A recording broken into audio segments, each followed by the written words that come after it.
Hey, welcome to the channel. My name is Eric, and today we're going to talk about batteries in general, and that is, we're talking like lawnmower batteries because you guys are just getting your lawnmowers out.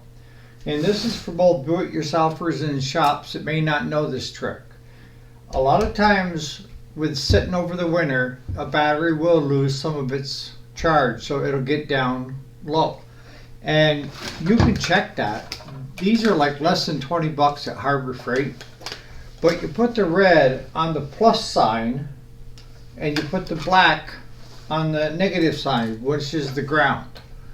And when you do that, let me get my glasses on so I can see. So we'll put, that's the negative sign. This is the positive sign. And we're going to look at this. And I'm looking at it and it's saying okay-ish but weak. That tells me there's a possibility, okay?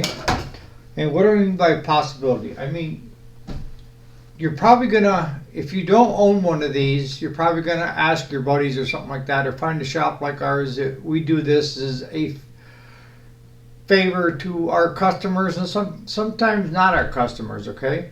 And that is, we put these right up to 200 amp boosts and hit that for anywhere from 10 to 15 minutes. And then at that time, we turn it right down to a 4 or a 10 amp trickle charge and let it charge overnight. Once it's gone through that cycle, we'll take the charger off from it and we'll let it sit for an hour. A bad battery will drain down quick. You know, it may show 12 volts when you take the charger off, but let it sit for an hour or two and check that battery. If that battery is down below 12, take it to Walmart or wherever you go and get a new battery. But most batteries that get taken to Walmart are fine. It's just the customer didn't know, or you didn't know how to charge your batteries. All right, so that's one thing that you want to keep in mind. The other thing is we buy a lot of batteries online for like the enduros, the dirt bikes, the four-wheelers. And I get this question a lot where the guys buying these is, and gals, do they come pre-charged? What do you get? Are they ready to use or what? That depends on what your tester, again, we're gonna go back to this and we'll take, cause these are maintenance free, okay? So that you don't add any acid to them or nothing like that. They come sealed. Put your red on your red, your black on your black, and take a look. If it's reading 12 volts up in the good, you can drop it right into that enduro bike, that four-wheeler, what have you. Depending upon how long it sat on a shelf somewhere, waiting to get shipped to you, it may have lost some of its voltage. Does that mean that it's a bad battery? No, it doesn't. It means that you need to put it on a low amp, 4 to 10 amp trickle charge for 4 to 8 hours before you put it into the unit. And then recheck, is the battery showing 12 volts or better? If it's not showing 12 volts or better, then you have a claim against whoever sent you that battery that the battery's no good, and don't even try installing it. Box it back up, ship it back to, whether you bought it on eBay or Amazon, most sellers do returns. And if I'm selling batteries on eBay, the last thing I want is for you to get a bad battery and not take care of you, because I want to sell you as many as I can, and I want you to tell everybody, all your friends, about how great that battery is and how great we treated you as a seller. So now the other reason that a lot of times you have battery issues is the connection. If it's all corroded up, it means it's not getting good contact. So taking your terminals off and cleaning them every year, and I actually put a little bit of grease on them. That way it keeps it from getting all that crap all over it and stuff.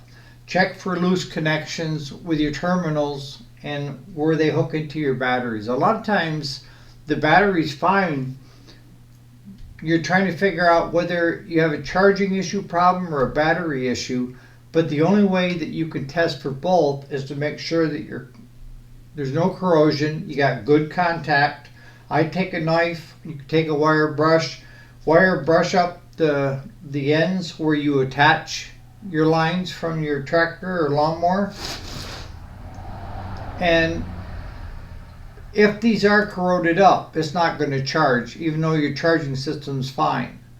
And a lot of times it's not the battery either, it's just it can't take the charge because of all that crud that's built up on it. And you'll see it's kind of like an aqua color.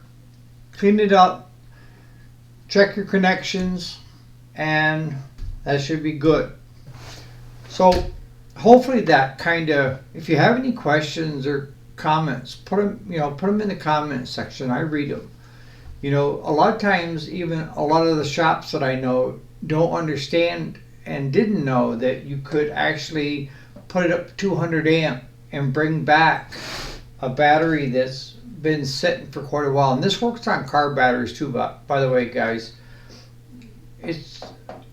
They're getting harder and harder to find, these ones that you can take it up to 200 or 300 amp boosts. We've got 3 of them at the shop because we do a lot of battery charging for. We just did one yesterday for another guy that is not even one of our customers. It just stopped and wanted to know if we sold batteries because he needed a new battery. And I asked him, I said, what makes you feel you need a new battery? And he said, well, I hit the lawnmower and it just barely went rump and it died right off. So I told him, I said, leave the battery with me. I'll hot shot it. I'll put it on trickle charge overnight. And I will give you a call tomorrow morning to see where we're at with that battery, whether you need new or not. He lucked out because it come right back and it was solid charge. And he's like, well, how much do I owe you, Eric? And I said, you don't owe me nothing. Hopefully if you have other things that you need done that I can make some money out of you, hey, but to help out the neighborhood, I don't mind 1 iota. So if you don't have one of these chargers, check with your buddies or check with your local shop before you head for Walmart to get a new battery. On that note, you guys have a great day.